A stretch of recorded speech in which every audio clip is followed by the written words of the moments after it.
everyone, welcome back to the channel. Welcome back to the Abarth 124 Spider. Today is not good news because my insurers won't let me put my tuning box on the car. Why this is, I don't know. It was an option when I started my policy, so for whatever reason, halfway through my policy, they've decided I can't make that change. Remember, this is the same insurer who's insuring a very expensive carbon fibre roof that they don't even consider to be a modification because it's an OEM part. It's a shame I can't do the tuning box right now. However, when my insurance comes for renewal in September, I will be adding it to the policy, and I'll be trying out both the Blue Spark tuning box that I have already, and I'll be giving a TDI tuning box a go. I will be taking them to a dyno and seeing if the boxes do actually put out the power that they claim to. I might make a video too on whether I think it's worth paying the extra for the TDI tuning box, if it does make the additional power that it claims to, and if the Bluetooth connectivity is a feature worth having.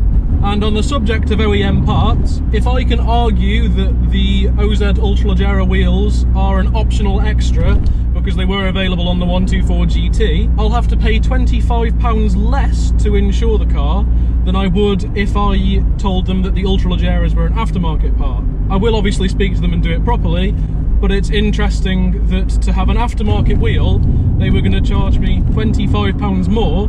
That brings me nicely into modifications. I touched earlier on the fact that I did want to get a set of the OZ Ultraleggera wheels. For whatever reason this week, when I was about to buy them, Abarth have removed them from the Abarth Accessories online store. They are available on other aftermarket sites though, and the cheapest I can find them is about £222 per wheel. This is for 17-inch matte black wheels. The reaction to the Abarth 124 Spider running cost video has been pretty good. I did have a few messages after the fact asking about insurance and how people have perceived mine to be quite cheap, but I think it's purely because I don't live in a built-up city. Something else that I'd like everybody's input on is what colour I should wrap the car. I know it's become a bit of a cliche YouTuber thing to do a video on wrapping a car. However, since I've bought this, I quite like the idea of having a colour that nobody else has for the 124 Spider. So I'm toying with 3 different ideas. The first of which, because it's got the carbon fibre roof, the OZ Ultraleggera, and matte black and straight spoked wheels, both sort of design features that it shares with the McLaren P1. I'm not for any second suggesting this is anything like that car, but in selecting a colour that goes with those items, I quite like the idea of a deep metallic orange, much like McLaren's Volcano Orange. I think as a set, the carbon fibre, the orange and the black wheels would go together really nicely. I'd probably then change my splitter at the front to be matte black to go with that. The second idea that I've had is to go for a deep midnight purple. That, I think, because it's a dark colour, I'd go for the titanium crystal OZ Ultraleggera, so the brighter coloured silver. I think they'd contrast really nicely against a deep metallic paintwork. If I did go with a dark purple, I'd leave the front splitter in the light silver that it is at the moment. The last colour choice that I was thinking of is dark metallic green. The reason for this is one of my absolute dream cars, a poster car of mine, is a Lamborghini Huracan Performante, but in the, I think it was Pebble Beach spec. So it's Verde Hydra, deep metallic green, gorgeous colour, and specced with the copper coloured wheels. I think if I did wrap it in metallic green, I'd definitely do a copper coloured splitter, perhaps even towing eye.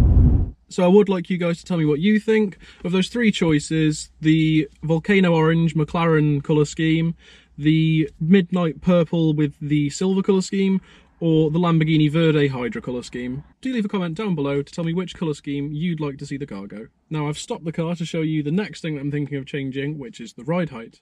So as it sits, the car is on its standard suspension, which leaves huge gaps above the wheels and in the arches. For some reason this issue seems to be worse at the front than it is at the back. At the front I can fit my whole hand above the tyre, which is, well, it's a lot of space. So the choices available for the 124 are an I-back kit, which drop it 35 at the front and 25 at the rear, or 45 at the front and 35 at the rear. Both of those kits are about £180 each. The H&R springs, for about the same price, that drops it 30mm front and rear, and then the KW springs, again about the same price, drop it about 40mm front and rear. If anybody knows of a kit that would drop it just about 10 at the back and perhaps 20 at the front, I'd appreciate you popping the details in the comments. I'm not going for a slammed look, and as I live in the UK, unfortunately, our roads are terrible, and I do need some ground clearance, although it has to be said, probably not that much.